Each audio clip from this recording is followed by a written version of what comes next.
sir हेॾे ॻाल्हि ॿुधो सर असांजी सिर्फ़ु मुतालबो इहो ई आहे त मंछर खे कटे ॾिनोसीं असां रोड खोलींदासीं जेके न सर असां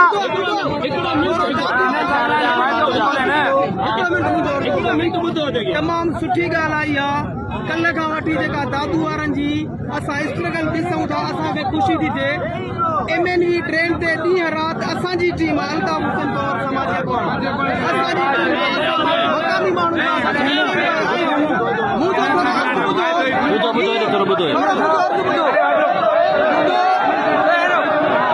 सर मंछर खे कटे ॾिनो वञे जेका प्रेज़ेंट कंडीशन आहे उहा हिननि जे हथ में कान्हे का असां तव्हांखे पंहिंजे बच्चनि जो तहफ़ुज़ करणो आहे त पंहिंजे सिर्फ़ु पाण स्ट्रगल करणी आहे पाण स्ट्रगल कीअं कंदासीं दादू जो माण्हू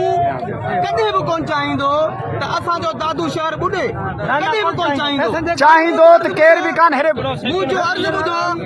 तव्हां सोशल मीडिया इलेक्ट्रॉनिक जेका मीडिया आहे उन जे थ्रू CM ते प्रेशर डेवलप कयो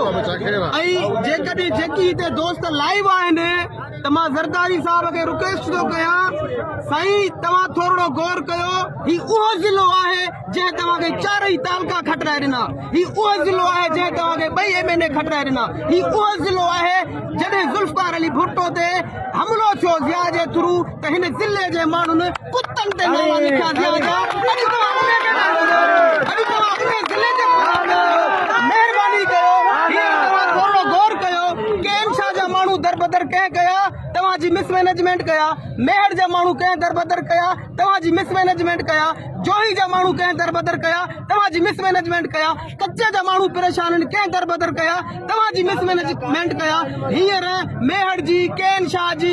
ऐं उन खां अलावा जोही जी ख़ुदि दादू जी जेका पॉपुलेशन आहे घिटी घिटी में हलण जी जॻह कान्हे का अचानक जेकॾहिं ही हेॾो MNV ट्रेन ते एॾो वॾो हिकिड़ी डेंजर कंडीशन लॻी पई आहे ख़ुदा न करे जेकॾहिं इहा टुटे थी त छा हिननि माण्हुनि खे पर लॻियल आहिनि छा ही माण्हू इंसान न आहिनि छा हिननि माण्हुनि में को अहसासु कोन्हे को अल्लाह ताला जे वास्ते मां तव्हांखे गुज़ारिश थो कयां हिकिड़े CM जे करे तव्हां लखनि जे तादाद में जेके माण्हू आहिनि उन्हनि जी दिलि में तव्हां पीपल्स पार्टी जे ख़िलाफ़ हिकिड़ो कट्टर विझी छॾियो आहे असां उहे माण्हू आहियूं जेके तव्हांजे ॾींहं जो ऐं राति जो तव्हांजी काल जो इंतज़ारु कंदा आहियूं त पार्टी ते जेकॾहिं अहिड़ी का ॾुखी महिल अचे त असां रस्तनि ते